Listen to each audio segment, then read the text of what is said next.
Hello बच्चों, आज का हमारा मैथ्स का टॉपिक है क्षेत्रफल, एरिया।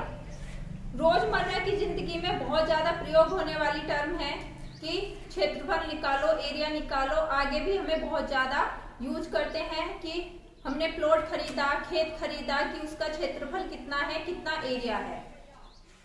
पहले क्षेत्रफल समझने से पहले हम लंबाई के मात्रक समझ लेते हैं कि किस किस मात्रक में लंबाई को नापते हैं। लंबाई के जो मात्रक होते हैं, सबसे छोटा मात्रक जो व्यवहार में प्रयोग होता है वो है हमारा मिलीमीटर। मिलीमीटर। इसके बाद होता है हमारा सेंटीमीटर। सेंटीमीटर में क्या होता है हमारा, इसे हम सीएम से लिखते हैं।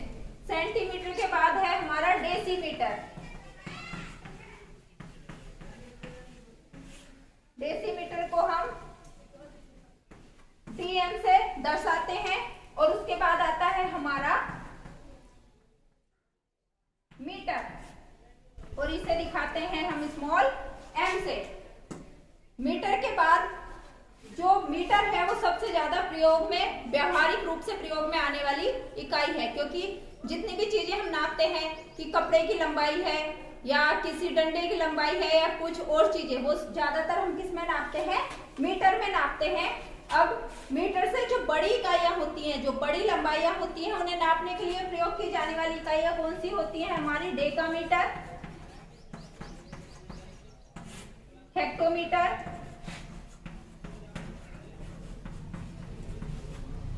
और किलोमीटर।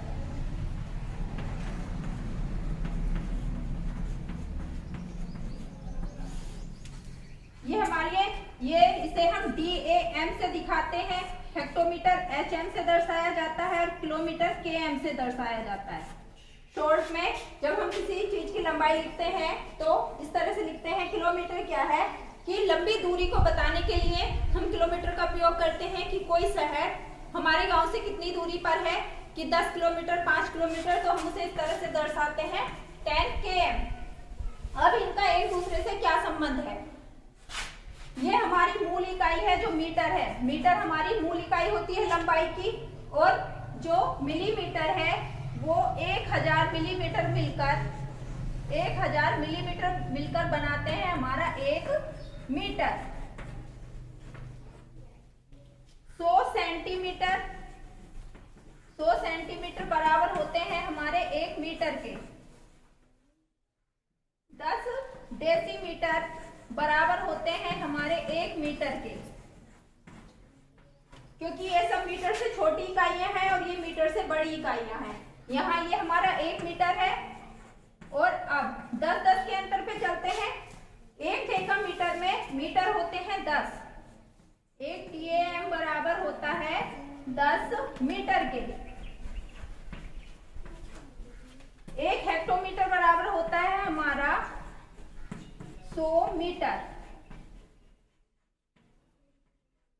और 1 किलोमीटर बराबर होता है हमारा 1000 मीटर।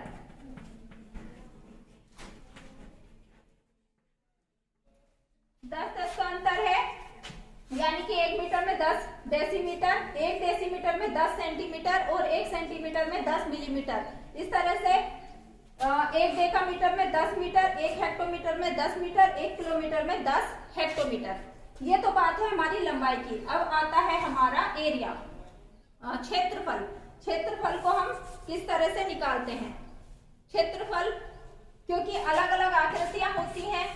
क्षेत्रफल क्या चीज होती है, क्षेत्रफल होता है किसी भी आकृति द्वारा घेरा गया स्थान। क्या होता है हमारा, क्षेत्रफल होता है। बेसिकली जो जमीन की नाप होती है वो क्षेत्रफल में दर्शाई जाती है कि किस जमीन का कितना क्षेत्रफल है या कितने एरिया में वो है। ये चीज होती है हमारी क्षेत्रफल, एरिया। अब अगर आकृति, अब इससे पहले क्षेत्रफल को जानने से पहले हमें आकृतियों का ज्ञान भी होना जरूरी है। जैसे ये क्या है, हमारा एक आयत है, ये हमारा एक आयत है और ये हमारा त्रिभुज है। यानी कि 3 भुजाओं से घिरी आकृति त्रिभुज, 4 भुजाओं से घिरी आकृति चतुर्भुज। आज हम सिर्फ आयत और वर्ग के क्षेत्रफल के बारे में जानेंगे कि आयत और वर्ग का क्षेत्रफल किस तरह से निकालते हैं। अगर कोई प्लॉट हमारा आयताकार है, यानी कि इस तरह से है कि उसकी लंबाई या आमने सामने की भुजाएं बराबर लंबाई की हैं और जो 90 डिग्री का कोण बनता है, जिसके चारों कोण 90-90 डिग्री के होते हैं, ऐसे आकृति का क्षेत्रफल हम किस तरह से निकालते हैं। नॉर्मली जो डॉक्यूमेंटेशन होता है किसी भी एरिया का वो मीटर स्क्वायर में होता है, लेकिन जनरल भाषा में हम गज स्क्वायर में उसे बोलते हैं या पूछते हैं कि कितने एरिया का प्लॉट है या कितने एरिया की जमीन है, तो हमें नॉर्मली सुनने को मिलता है कि 200 गज 250 गज, लेकिन जो उसका डॉक्यूमेंटेशन होता है, जो पेपरों में दर्ज होती है जमीन का क्षेत्रफल, वो मीटर स्क्वायर में दर्ज होता है। तो आज हम आयत का क्षेत्रफल और वर्ग का क्षेत्रफल किस तरह से निकालते हैं वो हम जानेंगे। सबसे पहले हमें आयत के क्षेत्रफल का फॉर्मूला पता होना चाहिए कि अगर कोई जमीन हमारी इस शेप की है या कोई आकृति हमारी इस तरह की है, आयताकार है, तो इसका क्षेत्रफल निकालने के लिए क्या फॉर्मूला होता है। आयत का क्षेत्रफल निकाला जाता है हमारा आयत की लंबाई, जो ये लंबाई है इसे L से अगर हम दिखा दें और ये जो चौड़ाई है इसे अगर हम B से दिखा दें, तो आयत का क्षेत्रफल हो जाता है हमारा लंबाई गुणा चौड़ाई, ये होता है L इंटू B, यानी कि लंबाई और चौड़ाई का गुणा करके सीधे सीधे हमारा आयताकार क्षेत्र का क्षेत्रफल हमें पता चल जाता है।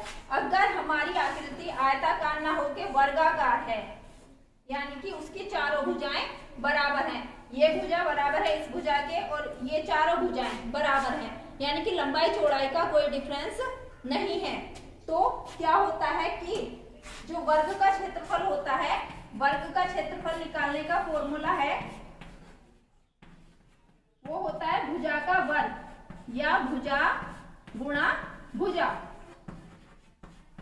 अगर इसकी भुजा को हम कह दें कि ये a मीटर लंबी है, तो इसका क्षेत्रफल हो जाता है a स्क्वायर, a की घात 2। अब कुछ हम इसके क्वेश्चंस करते हैं और इसे समझते हैं कि क्षेत्रफल हम बेसिकली कैसे निकालते हैं। कुछ हमने आकृतियां ली हैं जिनकी लंबाई चौड़ाई हमें पता है, हम उनके क्षेत्रफल निकालेंगे। पहला सवाल है हमारा कि एक ऐसी आयताकार आकृति जिसकी लंबाई 6 सेंटीमीटर है और चौड़ाई है हमारी 3 सेंटीमीटर। क्षेत्रफल निकालने से पहले हमें सबसे पहली चीज क्या देखनी है कि हमारी आकृति की सारी माप, लंबाई चौड़ाई जो भी कुछ है वो एक जैसे मात्रकों में होनी चाहिए। अगर ये सेंटीमीटर में है तो दूसरी भी सेंटीमीटर में ही होनी चाहिए, अगर नहीं है तो उसे हम बदल लेंगे। हम उसका जो पैमाना है वो जान चुके हैं, लेकिन ये क्या है कि ये सेंटीमीटर में ही दिए हुए हैं दोनों, तो इस तरह की आकृति का क्षेत्रफल क्या हो जाएगा, ये है हमारा लंबाई है इसकी 6 सेंटीमीटर और चौड़ाई है इसकी 3 सेंटीमीटर। तो सीधे सीधे इसका फॉर्मूला हम लगाएंगे क्षेत्रफल का, तो क्षेत्रफल क्या हो जाएगा इसका, वो हो जाएगा लंबाई गुणा चौड़ाई। और सीधा सा सवाल है 18 सेंटीमीटर स्क्वायर, क्योंकि हमेशा क्षेत्रफल जो दिखाया जाता है वो किस में दिखाया जाता है, यहाँ इन दोनों की जिस तरह से गुणा हुई, सेंटीमीटर गुणा सेंटीमीटर भी हुआ, यानी कि सेंटीमीटर की घात क्या हो गई, 2 हो गई। इसे हम क्या लिखते हैं, या तो 18 वर्ग सेंटीमीटर लिखेंगे या क्या लिखेंगे हम इसे 18 सेंटीमीटर स्क्वायर। इस तरह से क्षेत्रफल को दर्शाते हैं। अगला क्वेश्चन क्या है, अगली आकृति है हमारी वर्गाकार आकृति, यानी कि उसकी लंबाई भी 10 मिलीमीटर है और उसकी चौड़ाई भी 10 मिलीमीटर है। तो सीधे सीधे इसका क्षेत्रफल क्या हो गया, 10 गुणा 10, 10×100 मिलीमीटर स्क्वायर, क्योंकि हमें फॉर्मूला पता है वर्ग का क्षेत्रफल क्या होता है, भुजा का वर्ग। हम कर देते हैं तो उसका क्षेत्रफल आ जाता है। यह हमारा तीसरा सवाल है कि जो ना सीधा सीधा आयत है और ना सीधा सीधा वर्ग है, लेकिन हम इस आकृति को देख के हम इसे समझ सकते हैं कि हम इसे 2 आयत में डिवाइड कर सकते हैं।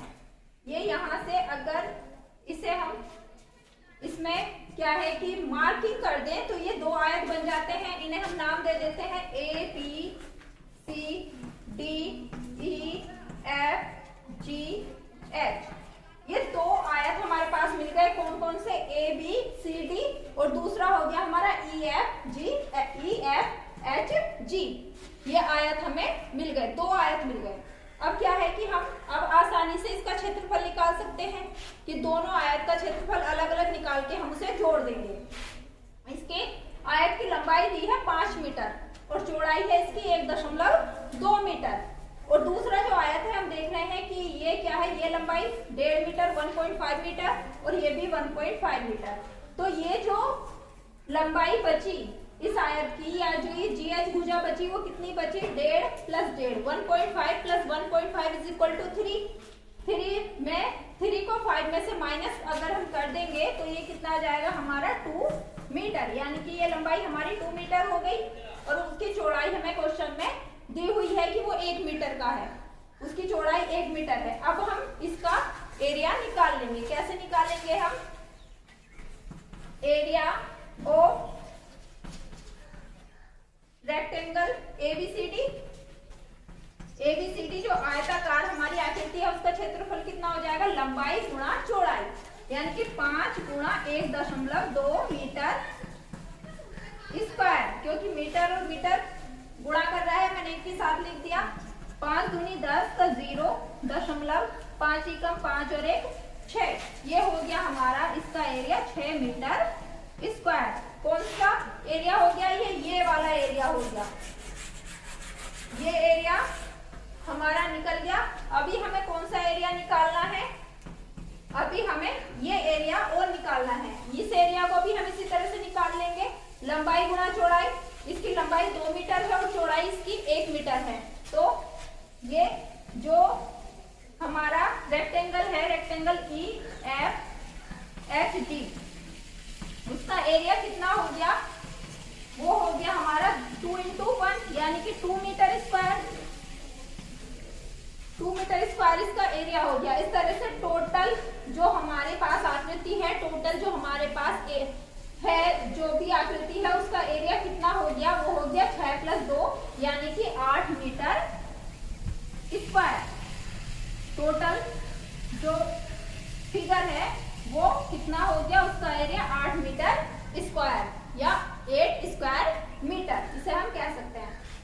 अब ये आकृति नॉर्मली क्या है, छोटे जो एरियाज हैं वो मीटर स्क्वायर में नापे जाते हैं, लेकिन जहां बड़ी जमीन की बात आ जाती है तो एरिया नापे जाते हैं हमारे हेक्टेयर, एयर एंड हेक्टेयर में। एयर एंड हेक्टेयर क्या होता है? एयर की माप कितनी होती है? एयर की माप होती है हमारी 10 मीटर गुणा 10 मीटर, यानी कि सीधे सीधे अगर इसे हम कहें 100 मीटर स्क्वायर, 100 मीटर स्क्वायर। और 1 हेक्टेयर हमारा कितना होता है? 1 हेक्टेयर होता है हमारा 100 मीटर गुणा 100 मीटर, यानी कि जब ऐसा कोई स्क्वायर हो, ऐसी जमीन जिसकी लंबाई भी 100 मीटर हो और चौड़ाई भी 100 मीटर हो, तो वो एरिया हमारा कितना होगा? वो होगा हमारा 1 हेक्टेयर का। जरूरी नहीं कि वो लंबाई चौड़ाई वर्गाकार ही हो, स्क्वायर शेप में ही हो, वो किसी भी शेप में हो सकती है, लेकिन 1 हेक्टेयर की माप कितनी होती है? वो होती है हमारी 10,000 मीटर स्क्वायर के बराबर।